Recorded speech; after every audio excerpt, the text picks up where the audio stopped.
I like this guy enough to take him out of the friend zone. This guy, of course, being Taylor Heinicke. I mean, he was solid last night. 34 of 46, 336 yards, 2 touchdowns and that interception. But the charm, the way that this team is galvanized around him, the way the fans in FedEx were rocking in a way that I haven't seen in a long time.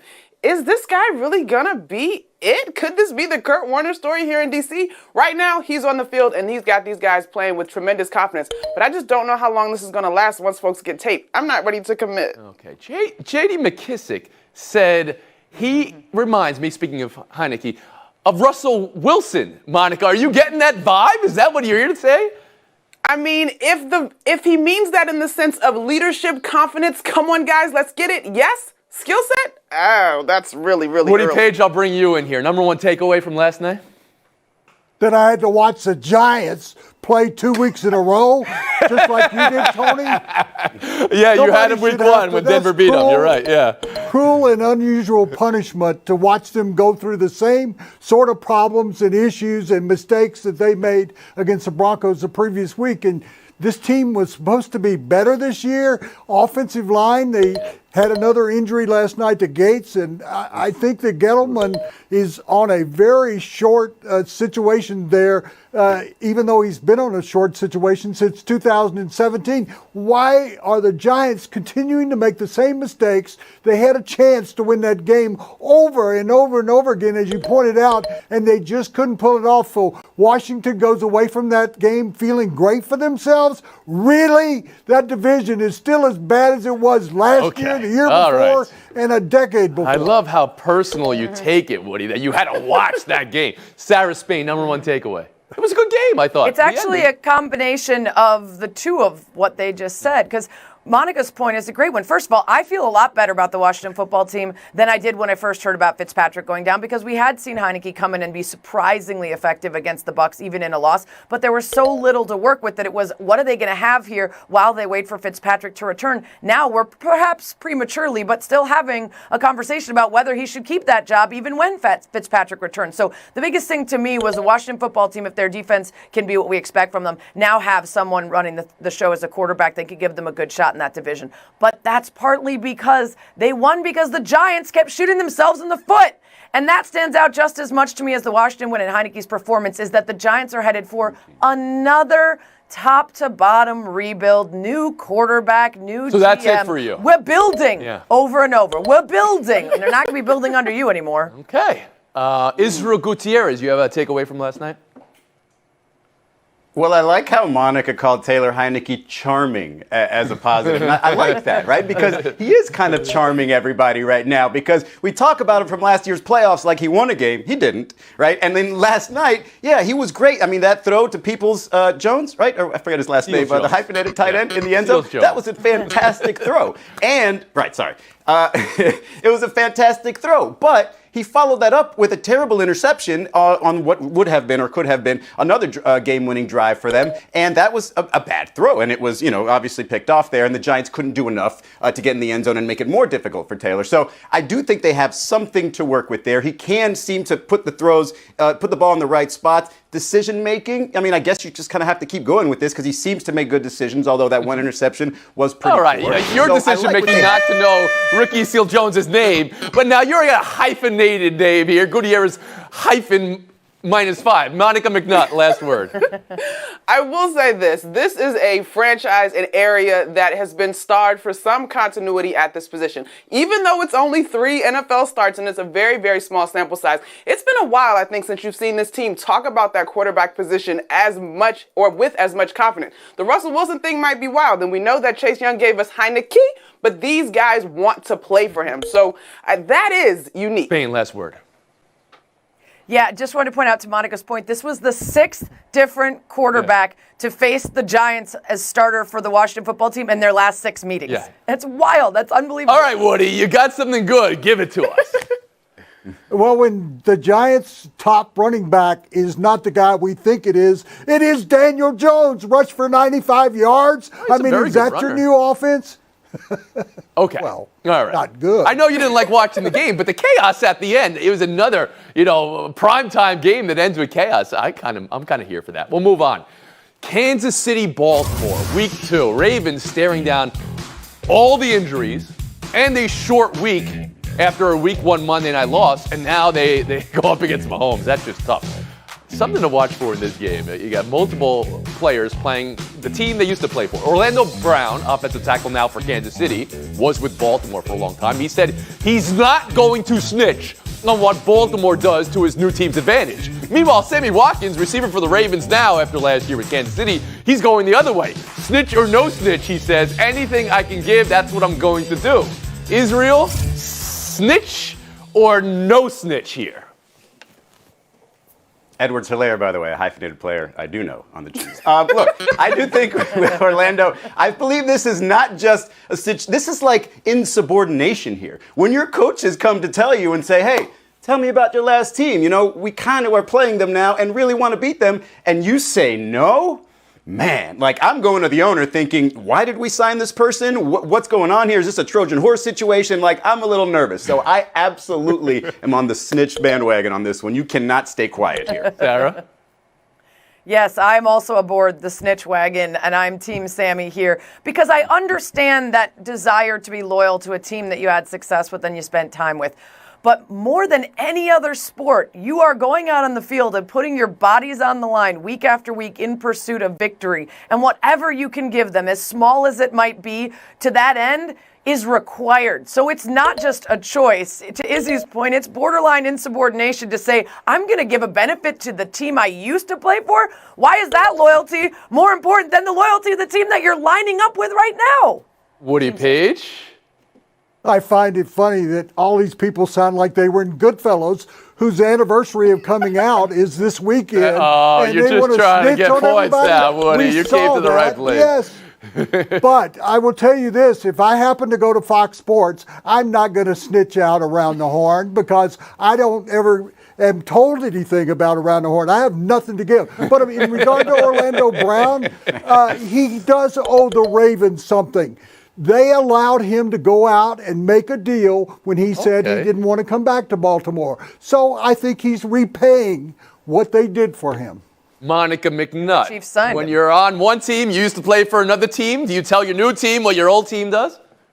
Absolutely, and I would like to give us another word. It's not snitching, it's called thorough research. You take advantage of everything that you got. I've also heard from plenty of coaches, particularly Coach Brown when I was in school, it doesn't matter if the defense knows what you're trying to do if you run it well. That seems pretty evident, especially when it comes to the Kansas City Chiefs. There's an old Nobody's been able adage to stop them. in matchups, especially in the NFL, the more desperate team will win. Well, I mean, it's week 2. Is anybody really desperate? But Baltimore's really up against them, Monica. So they have any chance taking the W from Kansas City here? I do think you have a chance. I mean, this was a Kansas City team that was down to the Browns, right, before Patrick Mahomes went completely Patrick Mahomes. You've always got a chance because you step out there. However, tall task? Absolutely. I mean, this is a team that has handled Baltimore's blitz, and if their blitz couldn't slow down Derek Carr, who I think gets a bad rap, I'm not sure it's going to do much for Patrick Mahomes. Israel, you want to go 3 words or fewer? I go with the Ravens. Spain. Mahomes unstoppable in September. Woody Page. Kansas City Chiefs. All right, there you go. You're the only one who got 3 words or fewer there, Woody. Here's an extra point. We'll move on. 0-1 teams with games they might want to win to avoid going 0-2. That would be half the league. But a few to put on your radar. Bills at Dolphins. Cowboys at Chargers. Titans at Seahawks. So they're all on the road. And Packers hosting the Lions Monday night. Sarah, which 0-1 team is in a position to get a win and maybe needs it most this weekend, week 2? 2 answers for me. The Packers are in the best position to get a win because they're taking on the Lions. If the Packers are what we expect them to be, they should win that, and the panic should succeed. On the other hand, the Bills need it the most because I can't say any team from the NFC North needs it when they're all winless. The Bills are playing a divisional rival. They're already behind the 8 ball. They need it the most. Israel Gutierrez? Only one answer for me, Tony. I believe that gets me a point. It's the Patriots, right? If you can't beat the Dolphins at home and then go ahead and lose to the Jets, you're 0-2 in your division, that's definitely going to dampen the excitement for Mac Jones and the quarterback of the future and everything else. So I've got it on the Patriots. Monica? First part of the question, they're not in the best position, but I kind of think the Cowboys need to figure out a way to get it done out west. Of the teams we're discussing, I think they're the ones whose expectations are most up in the air. The rest of these teams, in my mind, can afford to bounce back. Woody Page? I'm going to agree with Sarah on this, that I think the Bills are being picked to go to the Super Bowl. And if you start 0-2, teams don't make the playoffs. So they've got to go to Miami and win that game. Tell me one thing you're certain will happen this weekend, and with those 0-1 teams we were just talking about, Sarah Spain. I know you drilled down on Buffalo, but tell me the one thing you're certain of any of those teams. Of any of the teams we just talked about, I'm certain that Lamar Jackson will once again be held below his 70% QBR against every other team because he averages 54 against the team. Israel? Got his number. I'm certain Aaron Rodgers will go 1-1 after beating the Detroit Lions 1,000%. Dak throws for his consecutive 300-plus. Does anybody play games like the Philadelphia Phillies? Nobody plays games like the Philadelphia Phillies. They were down 7 to the Cubs. They won 17-8. Who does that? 2.5 back in the wild card to St. Louis. San Diego, Cincinnati are in there too, betwixt them. And Cardinals-Padres play this weekend. What are you buying today in this race of mass chaos? I'm going to think the Phillies are going to emerge. Those other teams have very difficult schedules. The Phillies are playing the Orioles, the Marlins, and the Pirates. They'll win all of those games and slide into that position. Stop the tape for a second, rewind, and tell me if Woody Page said Oreos instead of Oreos. All right, Sarah Spade, how about you? Definitely. I'm buying that you can't predict baseball, but in the occasion that you're asked to, the Cardinals, since the All-Star game, are 32-23, and the Padres are 22-30. They are going in opposite directions, and the Padres are starting 2 pitchers that are cast-offs that got dropped by other teams in this series, so I'm probably going to go for the Cards. Probably? Okay. Israel, how about you? Well, the key word to your question, Tony, is today. And so to Sarah's point, today, I also have faith in the Cardinals, but, they only have a very tenuous lead here. The way Adam Wainwright has filled in, if maybe they can get Jack Flaherty back toward the end of the season, that would be a quick boost. But, today. Guys, I know it's today, and I know it's a tenuous lead. That's why I have you experts on this here program. Monica McNutt, I go to you for my expert analysis here. I'm leaning in to Uncle Woody over there. I'm with him on the Phillies because Big Bat Bryce got some MVP chance last night with home run number 33, and he's got some crazy OPS right now. And talk about a team that's finding a little bit of momentum. Their schedule does them some favors, and he's hitting the ball well. Buy or sell too. Question for you guys. Who leads Major League Baseball in batting right now? Anybody? Bryce! Starling Marte. Starling Marte is exactly right, Sarah Spain, but he's not. And here's the story why. 321, but because he was traded at the deadline, Miami to Oakland, means he won't qualify for plate appearances in either league, Sarah. Buy or sell, no batting title for Marte. This is an absolutely ridiculous rule, which isn't surprising because even baseball's unwritten rules are ridiculous, so the written down ones are going to be terrible too. What about the fact that we now have some 7-inning games? What about the fact that we have runners starting on second and extras? What about the rule changes? What about the fact that just because he's having a tremendous year and he gets traded, which is not of his own volition, he goes somewhere else and now it's like the numbers don't matter anymore? This is the dumbest rule and it doesn't serve any purpose other than probably to make someone 60 years ago feel good about themselves for writing it down. Wow. Israel Gutierrez, how about you? Yeah, and don't forget about interleague play, too, another reason why it's weird. Look, I'm with you, Sarah. I do think that they just kind of have to make the rules exactly the same on both sides. So either universal DH or get rid of the DH, and therefore you have no more excuses. But if you do that, then don't you have to get rid of the 2 different league awards? I think you have to do that, too, right? If all the rules are the same and just have one MVP. But you're causing more problems here, Israel. Monica, the idea of this batting title, he's got the highest batting average, but he won't win it. Buy or sell? Is this like an asterisk in the record books where like wins that were actually vacated? Like this just seems dumb. Listen, I understand each league has a slightly different set of rules, but there's got to be a way to make some compromise for this scenario. This is no. Monica, let me help you out. If he's got a clause in his contract for leading the league in hitting, he will get a double bonus this year because he led both leagues in. So don't feel sorry for him. Congratulate him for an accomplishment that's never happened before in baseball. The story is he's not going to win either league, Woody. That's the story. Buy or sell 3, Penn State, Auburn. James Franklin says he can't stand any form of distraction. Quote, I can't stand any form of distraction. End quote. I can't stand in any form of distraction. Says USC rumors will not affect him coaching Penn State. Israel, buy or sell? I'm buying it because he says he spoke to his players, he spoke to his staff, he spoke to the leadership committee, told them in detail what they needed to know, which means there was probably something there, but he doesn't have to spill the beans to the media, so I buy it. Heinicke?